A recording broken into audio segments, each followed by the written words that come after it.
ఈ మధ్య మొహం ఎలా తయారైందో చూసుకున్నారా అద్దంలో? ఎన్నిసార్లు చెప్పాలి మీకు నా మాట వినమని? అంది ఆదిలక్ష్మి భర్త మీద రయ్యమని లేచింది. 40 ఏళ్ళ నుంచి నీ మాట వినబట్టే చలపతిరావు అన్న పేరు జనాలు మర్చిపోయి ఆదిలక్ష్మూడు గారు అని పిలుచుతున్నారు. నీ పుణ్యమా అని. 60 ఏళ్ళు దాటినా నీ మాట వినాలా? నాకంటూ ఒక సొంత అభిప్రాయం ఉండకూడదా అన్నాడు చలపతిరావు. మన పెళ్ళి అయ్యే నాటికి కుక్కర్లో ఉడికించి ఇనిమిన ముద్దపప్పులా ఉండేవారు. అలా పెంచింది మీ అమ్మ.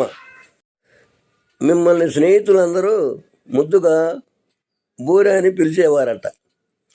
అలాంటి మిమ్మల్ని సాలినంత ఉప్పేసినట్టు నలుగురిలో తిరిగే విధానం నేర్పుకొని కొత్త హెయిర్ స్టైల్ తాలింపు పెట్టుకొని ఆ పైన తిరగమూత వేసినట్టు మీ అందానికి సరిపోయే రంగురంగుల డ్రెస్ కొనిపించి తలకు రంగు వేసి ఇన్ని రకాలుగా మిమ్మల్ని తయారు చేసుకున్నాను. కాబట్టి అందరూ మిమ్మల్ని ఆదిలక్ష్మి గారు వచ్చాక చలపతిరావు గారు చాలా మారారని అంతా గౌరవిస్తున్నారు. ఉద్యోగ విరమణ అయ్యాక మన వాళ్ళందరూ హైదరాబాద్లోనే ఉన్నారు, మనం కూడా అక్కడే సెటిల్ అవుదాం అన్నావు. సరేనని 50 ఏళ్ళు ఉన్న ఊర్లో నుంచి ఇక్కడికి వచ్చి స్థిరపడ్డాం. ఇక్కడికి వచ్చాక ఈ ఊళ్ళో వాతావరణం తగ్గట్టు మారాలంటే నా వయసు 63. ఆ సంగతి గుర్తుందా నీకు? ఉంది కాబట్టే ఇక్కడ ఉన్నన్ని రోజులు ఈ వాతావరణం తగ్గట్టుగా మారి జీవించినంతకాలం సంతోషంగా ఉందామండి. అదేనా నీ నిర్ణయం? పార్కుకి వెళితే అందరు నన్ను చూసి నవ్వుతున్నారే, వాళ్ళు అలా మీ వల్ల సంతోషం పొందుతున్నారంటే ఎంత అదృష్టవంతులండి మీరు. బ్రహ్మానందం గారు తెర మీద కనిపిస్తే ప్రతి ప్రేక్షకుడి పెదాల మీద అసంకల్పితంగా నవ్వు మెరుస్తుంది. అదండి జన్మ సార్థకత. వాళ్ళు నవ్వుతున్నారంటే మాత్రం మీకు ఏ నష్టం కలిగిందో చెప్పండి. పోనీ ఎవరైనా మీ ఎదుట వచ్చి మీరు వరెస్ట్ అన్నారా చెప్పండి? చలపతిరావు లేదు అన్నాడు. మరి ఎందుకండి బాధ?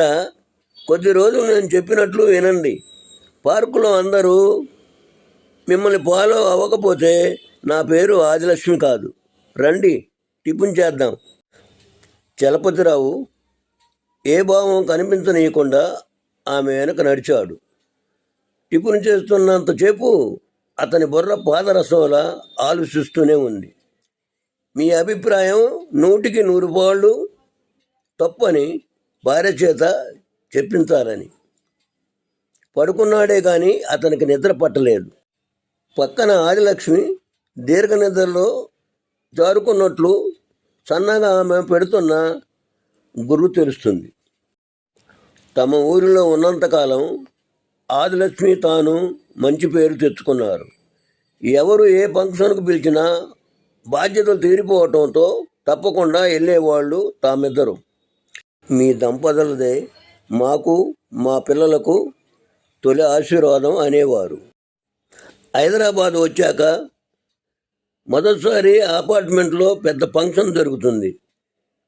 వాళ్ళు ఎలా ఉన్నా తాము ముసలి చిలక అలంకరించుకున్నట్టు వారి శ్రద్ధకి ఆశ్చర్యపోయాడు చలపతిరావు. ఆదిలక్ష్మిని చూసి మీ ఇంటికి చుట్టాలు వచ్చారా అని అడిగాడు ఒక ఆయన చలపతిరావును. ఎవరూ రాలేదండి, మా ఆవిడే అన్నారు చలపతిరావు. ఆయన కళ్ళు నోరు రెండు తెరిచాడు. ఒక ఆవిడెవరో ఆదిలక్ష్మిని అడిగింది. ఈ తెల్ల జుట్టు అయినా మీ నాన్నగారా అని. కాదండి, మా వారు చిక్కుపడుతూ చెప్పింది ఆదిలక్ష్మి. అదేమిటో, నిన్న రాత్రి వరకు బాగానే ఉన్నావుగా అన్నాడు. ఆవిడెవరో మిమ్మల్ని చూపిస్తూ మీ నాన్నగారా అని అడిగింది. అంతకన్నా అవమానం నాకు ఇంకొకటి ఉంటుందా? రేపు నుంచి నేను ఎక్కడికి రాను. నా తలకు రంగు తగలై అన్నాడు చలపతిరావు. రంగేసుకొని స్నానం చేశాక చూసుకుంటే తనలో ఊహించిన మార్పు కనిపించింది.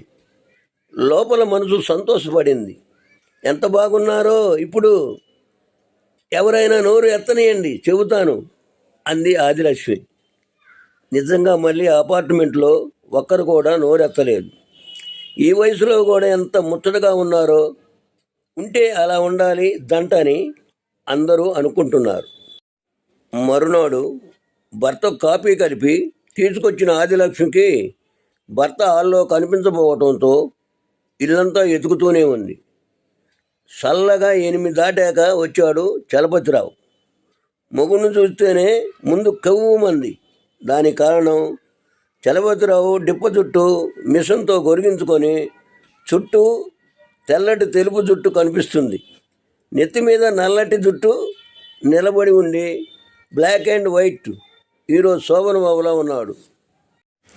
మర్నాడు పార్కులో చలపతిరావు అనుసరించిన కుర్రోళ్ళ లేటెస్ట్ ఫ్యాషన్ చూసి ముసలాళ్లకు దిమ్మ తిరిగింది. తాము కూడా క్రాప్ చేయించుకుంటే ఎలా ఉంటుందని చర్చ మొదలెట్టారు. అవేమీ పట్టని చలపతిరావు రౌండ్లు వేసాగాడు. వాళ్ళల్లో వెంకట్రావు అనే ఆర్భాటం ముసలాయన ఉన్నాడు. ఆయన ఆ కాలనీ హెల్త్ క్లబ్ ప్రధాన కార్యదర్శి కూడాను. తమ సంస్థలో చలపతిరావు ఆరోగ్య రహస్యం, ఆయన ఉత్సాహం, వృద్ధులు ఆ సమయంలో అటువంటి లేటెస్ట్ ఫ్యాషన్స్ హుషారుగా ఉండేలా ఏం చేయాలో వారి ద్వారా తెలుసుకొని ఈ ప్రసంగ కార్యక్రమం ఏర్పాటు చేసి అందరికీ సన్మానం చేశారు. ఆదిలక్ష్మి ఆనందానికి అవధులు లేవు. తన పథకం ఇలా రూపాంతరం చెందినందుకు చలపతిరావు ముందు కలత చెందిన తర్వాత మనసుతో చెప్పటంతో సరిపెట్టుకున్నాడు. నా ఆదిలక్ష్మి ఏం చేసినా అంతా మన మంచికే అనుకున్నాడు. ఓ కుర్రపిల్లామా, ఏంది ముసలమ్మ కూడా అని ఒకరినొకరు పిలుచుకొని నవ్వుకున్నారు.